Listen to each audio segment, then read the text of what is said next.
Welcome to S9 news. నేను పార్వతి. బులెటిన్ల ముందుగా headlines చూద్దాం.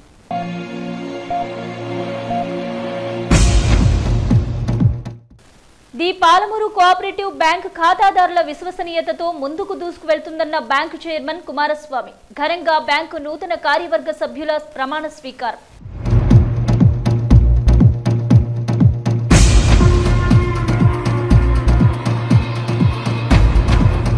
హైదరాబాద్ సెంట్రల్ యూనివర్సిటీలో నిరసన చేస్తున్న విద్యార్థుల సస్పెన్షన్ను వెంటనే ఎత్తివేయాలన్న ఎస్ఎఫ్ఐ నాయకులు. జిల్లా కేంద్రంలో ఎస్ఎఫ్ఐ ఆధ్వర్యంలో ధర్నా.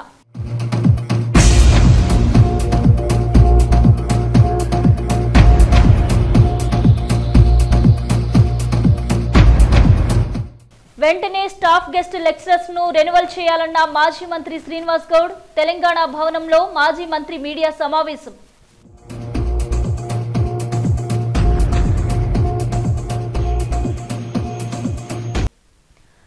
The Palamuru cooperative urban bank ఖాతాదారుల విశ్వసనీయతతో అభివృద్ధి పదంలో ముందుకు సాగుతుందని కండే కుమారస్వామి తెలిపారు. పాలమూరు కోఆపరేటివ్ అర్బన్ బ్యాంక్ నూతన కార్యవర్గం ప్రమాణ స్వీకారం మహబూబ్ నగర్ శివారులో ఉన్న వాసవి గార్డెన్స్ లో నిర్వహించారు. బ్యాంకు చైర్మన్ గా మరోసారి ఎన్నికైన కుమారస్వామిని ఈ సందర్భంగా ఘనంగా సన్మానించారు.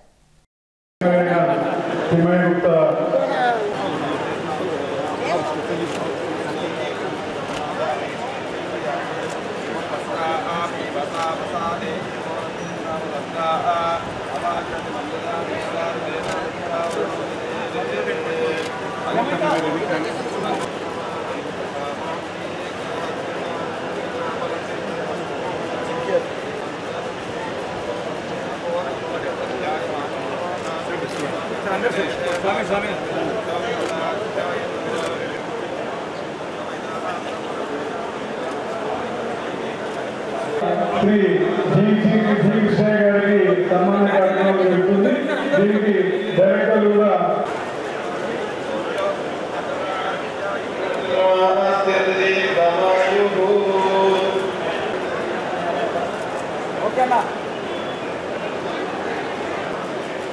నేను కండే కుమారస్వామి మహమ్మద్ యొక్క డైరెక్టర్గా విధి రిజర్వ్ ఆఫ్ ఇండియా నియమ నిబంధనలకు న్యాయపరంగా చట్టపరంగా అందరూ డైరెక్టర్లతో విధులను నిర్వర్తించగలరని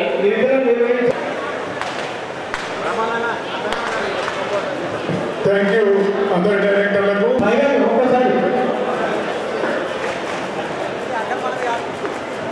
మన ఏరియా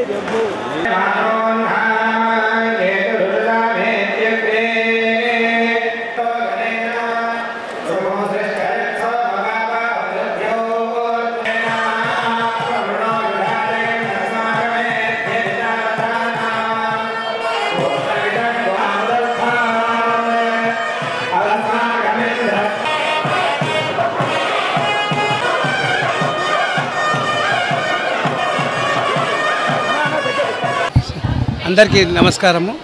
ముఖ్యంగా పాలమూరు బ్యాంక్ 7/6/1995లో స్టార్ట్ అయింది. ఆ రోజు నుంచి వ్యవస్థాపక అధ్యక్ష మేనేజర్గా ఉంటూ గత మాసంలో జరిగినటువంటి ఎన్నికల్లో 2800 మంది సభ్యులు ఉన్నారు. ఆ సభ్యుల్లో 12 డైరెక్టర్ పోస్ట్ ఉంటే ఆ 12 డైరెక్టర్లకు గాను 15 నామినేషన్లు వచ్చినాయి. ఆ 15 నామినేషన్లు కూడా 5 మంది విడ్రా చేసుకోవడంతో ఏకగ్రీవంగా పాలమూరు బ్యాంక్ యొక్క మేనేజ్మెంట్ కమిటీ ఏకగ్రీవమైంది.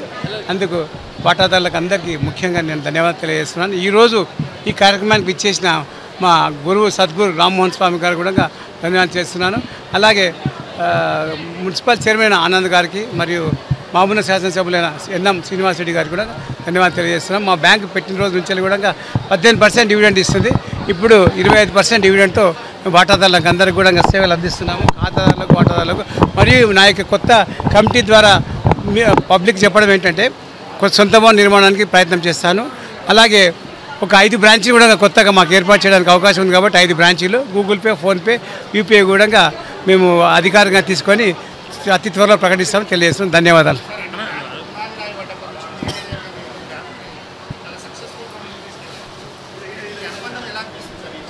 ఈ యొక్క 26 సంవత్సరాల కాలం ఎంత చూసి కళ్ళు మూసి తెరిసే లోపల అయిపోయింది అనుబంధం అనేది. అంతకుముందు కూడా నేను వృత్తిరీత్యా చాలా కార్యక్రమాలు చేశాను. షేర్ బ్రోకర్గా, ఎల్ఐసి ఏజెంట్గా, టైప్ రైటింగ్ ఇన్స్టిట్యూట్గా చేశాను. ఈ బ్యాంక్ మేనేజర్గా చాలా తృప్తిని అందించింది నాకు. చాలా ఆనందంగా ఉంది. ఇవ్వలేదు, అప్లికేషన్ పెట్టాం ఆ రోజు నుంచి అట్లే పెండింగ్ ఉంది. అట్లే 20 ఏళ్ళు అయితే మా అప్లికేషన్ ఆంధ్రప్రదేశ్ నుంచి వెళ్ళి తెలంగాణ వస్తే మా అప్లికేషన్ కావడం లేదు, అట్లే ఉంది అనమాట. నారాయణ, నేను Shri Ragiri Tirupataiah, the Palamuru cooperative urban bank డైరెక్టర్గా నేడు పదవి ప్రమాణ స్వీకారం చేశాను. నా వంతుగా ఓ గిరిజన బిడ్డను నేను ఈ యొక్క పాలకవర్గంలో ఒక గిరిజనునికి అవకాశం కల్పించారు వీళ్ళు. కావున నా వంతు ఈ యొక్క బ్యాంకు అభివృద్ధిలో కానీ ఖాతాదారులకు కానీ వాటాదారులకు కానీ నేను నాకు తోచిన విధంగా నేను వారికి సమాన న్యాయం చేయగలనని చెప్పి బ్యాంకు ఇక మున్ముందు అభివృద్ధి పథంలో జరగాలని మాకు బ్యాంకుకు ఖాతాదారులు కానీ వాటాదారులు కానీ సరి అయిన సమయంలో మాకు సహకరించి బ్యాంకును ముందుకు తీసుకుపోవాలని చెప్పి విజ్ఞప్తి చేస్తున్నాను. పాలమూరు కోఆపరేటివ్ అర్బన్ బ్యాంకు తరఫు నుంచి ధన్యవాదాలు తెలుపుతున్నాము. నేను పుల్లా శ్రీనివాసులు. ఇది కంటిన్యూగా నేను 6th టైం డైరెక్టర్గా ఎన్నిక కాబడ్డాను. అంటే బ్యాంకు ఫౌండర్ డైరెక్టర్స్ పునాది వేసిన రోజు నుంచి ఈ రోజు వరకు ఏకగ్రీవంగా 6 సార్లు ఉన్న ఇప్పుడు బాడీలో ఉన్న ఏకైక డైరెక్టర్ని.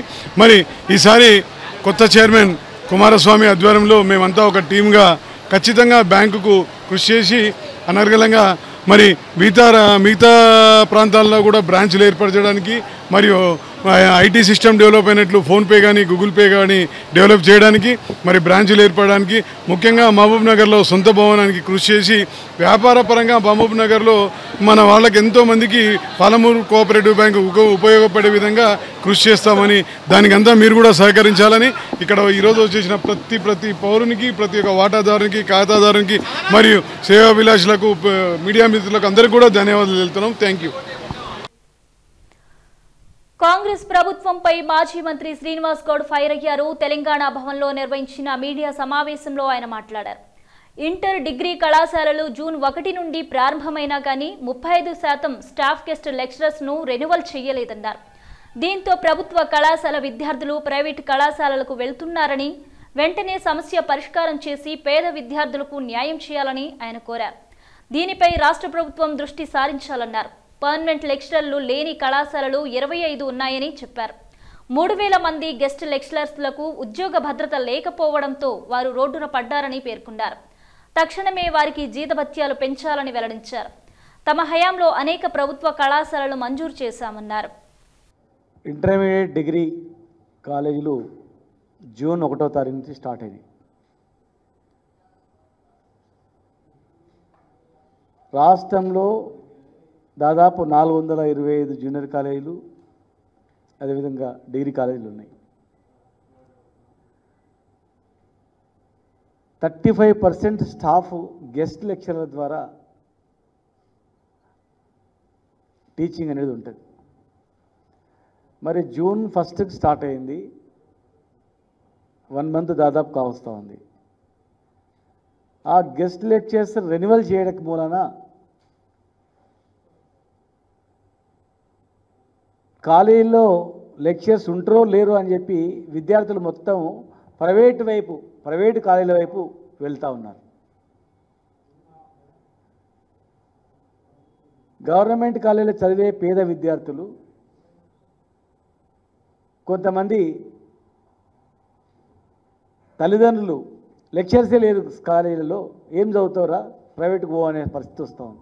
కనుక వెంటనే డిగ్రీ ఇంటర్మీడియట్లో ఉన్నటువంటి డిగ్రీ కాలేజీలో దాదాపు 1454 మంది, 1370 మంది డిగ్రీ కాలేజు, ఇంటర్మీడియట్లో 1625 మంది. అంటే క్యాడర్ స్ట్రెంత్లో 35% కేవలం గెస్ట్ లెక్చర్ల మీద ఆధారపడుతున్నటువంటి డిగ్రీ ఇంటర్మీడియట్ జూనియర్ కాలేజీలను సక్రమంగా నడవాలంటే వెంటనే ఇవన్నీ రెన్యువల్ చేసి వాళ్ళకి భరోసా ఇవ్వాల్సిన అవసరం ఉంది. ప్రైవేటు కాలేజీలు ఒత్తిడితో కొంతమంది, ఇప్పుడు హైదరాబాద్ చూస్తున్నాం, మేము కొంతవరకు నియంత్రించగలిగినాం, ఇంకా చాలా చేసేది చేయలేకపోయినాం. ఎవరు చూసినా శ్రీ చైతన్య నారాయణ ఈ కాలేజీలో చదువుతూనే పిల్లలు చదువుతారనే స్థాయికి వెళ్ళిపోయింది. గ్రామీణ ప్రాంతాల్లో ఉన్నటువంటి వాళ్ళు మండల స్థాయిలో జూనియర్ కాలేజ్ చదువుకుంటూ వ్యవసాయం చేసుకుంటారు. లెక్చర్ లేని కాలేజీలు ఎందుకురా, చేనుకాడనైనా పని చేయి, లేకపోతే ఓ భూమి అమ్ముకొని హైదరాబాద్ కన్నా పోనే పరిస్థితి వస్తూ ఉంది. ప్రైవేటు కాలేజీల ఒత్తిళ్లకు చేయట్లేదా రెన్యువల్ అనేది, లేదంటే దీని మీద ఎవరు దృష్టి పెడతలేరా అని చెప్పి నేను అడుగుతా ఉన్నా. వెంటనే రెన్యువల్ చేసి, కొన్ని కాలేజీలు ఎట్లుందంటే ఒక్క లెక్చరర్ లేని కాలేజీలు 25 ఉన్నాయి, ఇంటర్మీడియట్ 25 ఉన్నాయి. కొత్తగా జూనియర్ కాలేజీలకు శాంక్షన్ అయిన తర్వాత ఒక 2 లెక్చర్స్ను పంపించి మిగతా వాళ్ళందరినీ గెస్ట్ లెక్చర్స్తో కాలేజీ నడుపుతుంది. అది ఎందుకంటే రిక్రూట్మెంటు సమయం పడుతుంది కనుక. మరి 8 సంవత్సరాలు 9 సంవత్సరాలు దాదాపు 8-10 సంవత్సరాలుగా పనిచేస్తున్నటువంటి గెస్ట్ లెక్చర్స్ ఏదో రోజు ఇలా పనిచేయక పర్మనెంట్ కాకపోతామా, రిక్రూట్మెంట్లో మాకు వెయిటేజ్ మనకు రాకపోతాయన్న భరోసాతో పనిచేస్తున్నటువంటి వాళ్ళు ఉన్నారు. ఉద్యోగ భద్రత లేనప్పుడు మరి వాళ్ళు కూడా చెప్పడానికి అవకాశం ఉండదు. నెల రోజులుగా మరి కాలేజ్ స్టార్టింగ్ రోజు ఈ కాలేజీలో ఎవరు లెక్చరరు, ఐపీ తీసుకోవాలంటే అందరు లెక్చరర్స్ ఉన్నారా లేదా, ఎంపీ తీసుకోవాలంటే కెమిస్ట్రీ లెక్చరర్ ఉండాలి లేదా, ఫిజిక్స్ లెక్చరర్ ఉండాలి లేదా అని చెప్పి అడిగి జాయిన్ అవుతారు. ఎవరు లెక్చరర్ లేరంటే ఎవరు జాయిన్ అవుతారు చెప్పండి? పేద విద్యార్థుల భవిష్యత్తు ఏంటి? మా జిల్లా చూసుకుంటే సీసీకుంటలో మేము కాలేజ్ ఇచ్చినాం, దౌలతాబాద్లో ఒక కాలేజ్ ఇచ్చినాం. ఇప్పుడు గెస్ట్ లెక్చరర్స్ని తీసుకుంటే వాళ్ళు కాలేజీలో అడ్మిషన్స్ అవుతాయి. 1 మంత్ అయింది. కొడంగల్ కాన్స్టిట్యున్సీలో కూడా నేనున్నప్పుడు దౌలతాబాద్లో ఒక కాలేజ్ ఇచ్చినాం. తర్వాత బొమ్రాస్పేట్లో ముఖ్యమంత్రి గారు కొత్త జూనియర్ కాలేజ్ కూడా వారు ఇవ్వడం జరిగింది. మరి అక్కడ కూడా సీసీకుంటలో కానీ, బొమ్రాస్పేట్లో కానీ, దౌలతాబాద్ కానీ, మమదాబాద్లో కానీ ఒక్క లెక్చర్ లేకుండా ఉన్నారు. ఒక్క లెక్చర్ లేకుండా అడ్మిషన్స్ ఎట్లా జరుగుతాయి అక్కడ? ఒక్క లెక్చర్ లేని కాలేజీలో స్టూడెంట్స్ ఎట్లా చదువుకోగలుగుతారు? అట్లా 25 కాలేజీలు, కొత్త 25 కాలేజీలు ఉన్నాయి. పేద విద్యార్థుల భవిష్యత్తు, ఇంటర్మీడియట్ అనేది చాలా కీలకమైనటువంటిది. ఇంటర్మీడియట్ కింద మీద ఏంటంటే వాళ్ళ జీవితం కింద మీద అయిపోతుంది అంతే. ప్రైవేటు కాలేజీలను నియంత్రించాల్సిన అవసరం ఉంది. ప్రైవేటు కాలేజీలు నియంత్రించాలంటే ఒకే ఒక మార్గం, ప్రభుత్వ కాలేజీలను బలోపేతం చేయాలి. అక్కడ మొత్తం అకాడమిక్ మొత్తం టోటల్లో అక్కడ లెక్చర్స్ అందరూ ఉండేటట్లు ఏర్పాటు చేసుకోవాలి, ల్యాబొరేటరీస్ అన్నీ ఉండేటట్లు ఏర్పాటు చేసుకోవాలి. కనుక దయచేసి ఇంటర్ డిగ్రీలో ఉన్నటువంటి దాదాపు 2 కలిపితే 3000 మంది పైగా గెస్ట్ లెక్చర్స్ ఇమ్మీడియట్గా రెన్యువల్ చేయాలి. నేను అనుకుంటే హైకోర్టు వాళ్ళు కూడా డైరెక్షన్ ఇచ్చింది తొందరగా రెన్యువల్ చేయాలని. హైకోర్టు డైరెక్షన్ ఇచ్చింది, సుప్రీంకోర్టు ఏమో సమాన వేతనానికి సమాన పనికి సమాన వేతనం అని కూడా ఇచ్చింది. కనుక వీళ్లకు మేము కొంత పెంచినాం, గెస్ట్ లెక్చరర్స్ యొక్క జీతభత్యాలు కొన్ని పెంచినాం. మీరు ఇంకా పెంచాల్సిన అవసరం ఉంది. కనుక వెంటనే రెన్యువల్ చేస్తూ వీళ్ళ జీతాలను కూడా పెంచాల్సిన అవసరం ఉంది. బ్యాంకర్లు ప్రజలకు అందించే రుణాల్లో నిర్దేశించబడిన లక్ష్యాలను సకాలంలో చేరుకోవాలని జిల్లా కలెక్టర్ విజయేంద్ర బోయ్ అన్నారు. సమీకృత కలెక్టరేట్ సమావేశ మందిరంలో 2023-24 ఆర్థిక సంవత్సరంలో జరిగిన ప్రగతిపై బ్యాంకర్లతో డీసీసీ డిఎల్ఆర్సీ సమీక్షా సమావేశం నిర్వహించారు. ఈ సందర్భంగా ఆమె మాట్లాడుతూ 2023-24 ఆర్థిక సంవత్సరంలో 2024 మార్చి 31 ముగింపు నాటికి జిల్లా వార్షిక రుణ ప్రణాళికలో 5,488 కోట్ల రుణ లక్ష్యంకు గాను 5,688 కోట్ల రుణాలను మంజూరు చేసి 103% సాధించినట్లు తెలిపారు. బ్యాంకర్లు, జిల్లా అధికారులు అందరూ సమిష్టిగా కృషి చేసి జిల్లా అభివృద్ధి కోసం పనిచేయాలన్నారు. వ్యవసాయ ప్రాధాన్యత రంగాలకు ప్రాధాన్యత ఇవ్వాలని ఆమె సూచించారు. 2024-25 జిల్లా వార్షిక రుణ ప్రణాళిక విడుదల సమావేశంలో 8,390 కోట్ల 62 లక్షల రూపాయల అంచనాతో రూపొందించిన జిల్లా వార్షిక రుణ ప్రణాళికను జిల్లా కలెక్టర్ విడుదల చేశారు.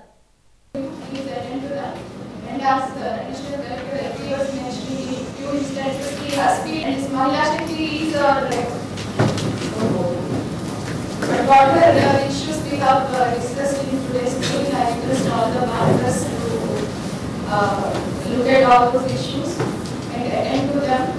Anyway, last year ban leakage, SPG ban leakage was done very well, so I thank all the bankers for that. But this year also.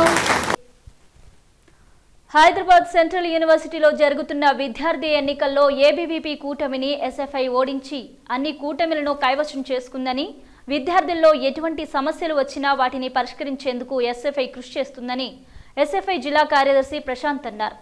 Hyderabad central యూనివర్సిటీలో సమస్యలను పరిష్కరించాలని ఎస్ఎఫ్ఐ నిరసన కార్యక్రమం చేపట్టిందని, అక్కడ ఉన్న వీసీ ఎస్ఎఫ్ఐ నాయకులను సస్పెండ్ చేయడంతో పాటు వారికి 10,000 రూపాయల జరిమానా విధించడం ఎంతవరకు సబబు అన్నారు. యూనివర్సిటీల్లోని సమస్యలను పరిష్కరించేందుకు విద్యార్థుల పట్ల ఎస్ఎఫ్ఐ నిరసన కార్యక్రమం చేపడితే వారి పట్ల ఈ విధంగా వ్యవహరించడం మంచి పద్ధతి కాదన్నారు. ఎస్ఎఫ్ఐ నాయకుల పట్ల వీసీ వ్యవహరించిన తీరును నిరసిస్తూ అన్ని జిల్లా కేంద్రాల్లో ఎస్ఎఫ్ఐ నాయకులు నిరసన కార్యక్రమం చేపట్టినట్లు తెలిపారు.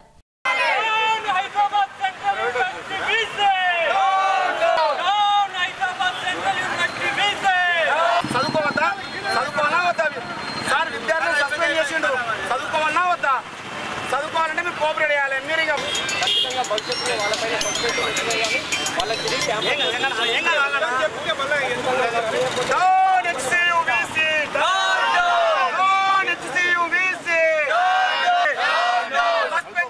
హైదరాబాద్ సెంట్రల్ యూనివర్సిటీ వెంటనే సస్పెండ్ చేయాలి. హైదరాబాద్ సెంట్రల్ యూనివర్సిటీ వెంటనే సస్పెండ్ చేయాలి. హైదరాబాద్ వెంటనే. రాష్ట్ర రాజధాని హైదరాబాద్ జిల్లా కేంద్రంలో హైదరాబాద్ సెంట్రల్ యూనివర్సిటీ అని చెప్పేసి యూనివర్సిటీ నడుస్తూ ఉంది. ఆ యూనివర్సిటీలో ప్రతి సంవత్సరం విద్యార్థి ఎన్నికలు జరుగుతూ ఉన్నాయి. విద్యార్థి ఎన్నికల్లో ఏబీవీపీ కూటమిని ఓడగొట్టి ఎస్ఎఫ్ఐ అన్ని కూటములు కైవసం చేసుకుంటూ ఉన్నది. అక్కడ ఏ సమస్య వచ్చినా ఎస్ఎఫ్ఐ విద్యార్థి సంఘం స్పందిస్తూ ఉంది. విద్యార్థులకు సమస్య వస్తే ఎస్ఎఫ్ఐ తన సమస్యగా భావించి విద్యార్థి పక్షాన నిలబడి ఆ యొక్క సమస్య పరిష్కారం కోసం ఎస్ఎఫ్ఐ కృషి చేస్తూ ఉంది. కానీ మొన్న ఏమైందంటే హైదరాబాద్ సెంట్రల్ యూనివర్సిటీలో చిన్న చిన్న సమస్యలు ఏర్పడుతూ ఉన్నాయి. ఫుడ్ సమస్య కానీ, హాస్టల్లో సమస్య కానీ, ఎవరు పడితే వాళ్ళు రావడం సమస్య కానీ, ఈ సమస్యలు పరిష్కరించాలి అని చెప్పేసి SFI Hyderabad central university committee అక్కడ చిన్న నిరసన ప్రోగ్రాం చేయడం జరిగింది. నిరసన ప్రోగ్రాం చేస్తే అక్కడున్న వీసీ ఎస్ఎఫ్ఐ నాయకులను అక్కడ నుంచి సస్పెండ్ చేయడం జరిగింది. ఎస్ఎఫ్ఐ నాయకులనే కాదు, వాళ్ళ ఇంకా ఉన్న విద్యార్థులకు కూడా 10,000 రూపాయలు ఫైన్ అని చెప్పేసి నిధిస్తూ ఉంది.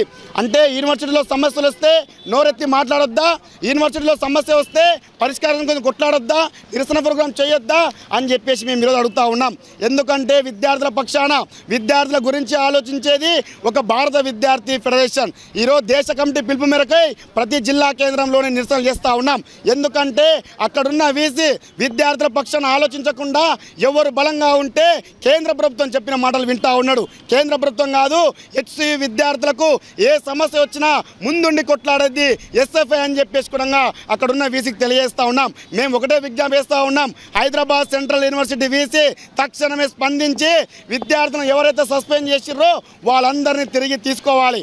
ఎవరికైతే 10,000 నష్టపరిహారం వేసిర్రో ఆ 10,000 రూపాయలను వాపసు తీసుకోవాలని పరిస్థితి ఈరోజు వీసీకి చెప్తా ఉన్నాం. లేకపోతే ఈరోజు నిరసనలే కాదు, ఈరోజు వీసీ దిష్టిబొమ్మలు దగ్ధం చేస్తూ ఉన్నాం. భవిష్యత్తులో దేశవ్యాప్తంగా ప్రతి యూనివర్సిటీలో గల్లీ నుంచి ఢిల్లీ వరకు పెద్ద ఎత్తున ఆందోళన చేయడానికి సిద్ధంగా ఉంటామని చెప్పేసి మీడియా ముఖంగా హెచ్చరిస్తూ ఉన్నాం. యూనివర్సిటీలో యూనియన్ ప్రెసిడెంట్ అతిక్ పైన, అట్లాగే ఎస్ఎఫ్ఐ నాయకత్వం 10 మంది పైన ఆ యొక్క యూనివర్సిటీలో దాదాపు 6 నెలల పాటు సస్పెన్షన్ పెట్టారు. అదేవిధంగా 5 మందికి 10,000 రూపాయల జరిమానా కూడా విధించారు. దీన్ని తీవ్రంగా ఎస్ఎఫ్ఐ తెలంగాణ రాష్ట్ర కమిటీ, ఎస్ఎఫ్ఐ మహబూబ్నగర్ జిల్లా కమిటీ వ్యతిరేకిస్తుంది. ఎందుకోసం అంటే గత ప్రతి ఇయర్ కూడా అక్కడ సుకూన్ అనే ఒక ప్రోగ్రామ్ నిర్వహిస్తారు. ఆ సుకూన్ కోసం పర్మిషన్ కోసం వీసీ దగ్గరికి వెళ్తే ఆ యొక్క వీసీ మీరు ఈసారి ఈ యొక్క ప్రోగ్రామ్ చేయడానికి అనుమతి లేదని చెప్తే అర్ధరాత్రి 12-1 గంట ప్రాంతంలో ఎస్ఎఫ్ఐ నాయకులు వీసీ గెస్ట్ హౌస్ ముందు ధర్నా చేస్తే ఆ ధర్నాను నిరసిస్తూ అక్కడ ఉన్నటువంటి వైస్ ఛాన్సలర్ వాళ్ళందరిపైన ఈ సస్పెన్షన్ 10,000 రూపాయల జరిమానా విధించిండు. దీన్ని భారత విద్యార్థి ఫెడరేషన్ తీవ్రంగా వ్యతిరేకిస్తుంది.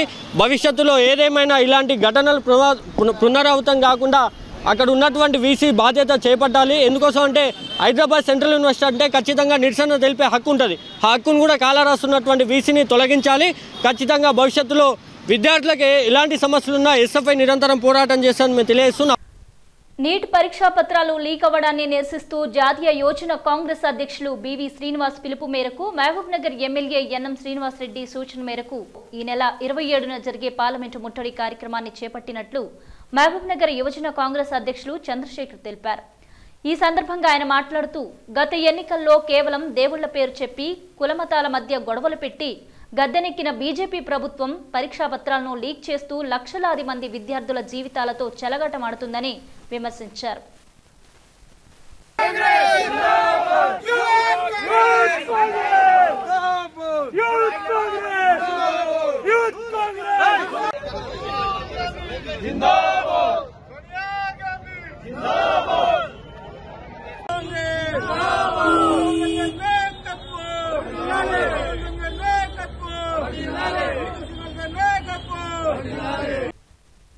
బులెటిన్ ముగించే ముందు హెడ్లైన్స్ మరోసారి చూద్దాం.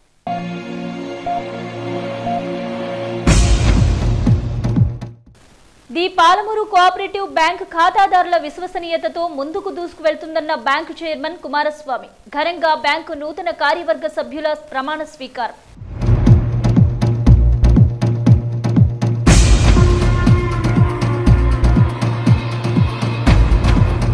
హైదరాబాద్ సెంట్రల్ యూనివర్సిటీలో నిరసన చేస్తున్న విద్యార్థుల సస్పెన్షన్ను వెంటనే ఎత్తివేయాలన్న ఎస్ఎఫ్ఐ నాయకులు. జిల్లా కేంద్రంలో ఎస్ఎఫ్ఐ ఆధ్వర్యంలో ధర్నా.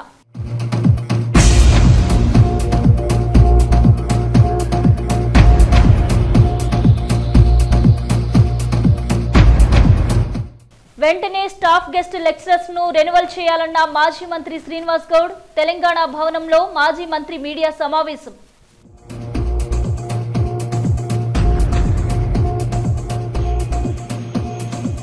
ఇవి బులెటిన్ అప్డేట్స్. మరిన్ని అప్డేట్స్ కోసం చూస్తూనే ఉండండి S9 న్యూస్.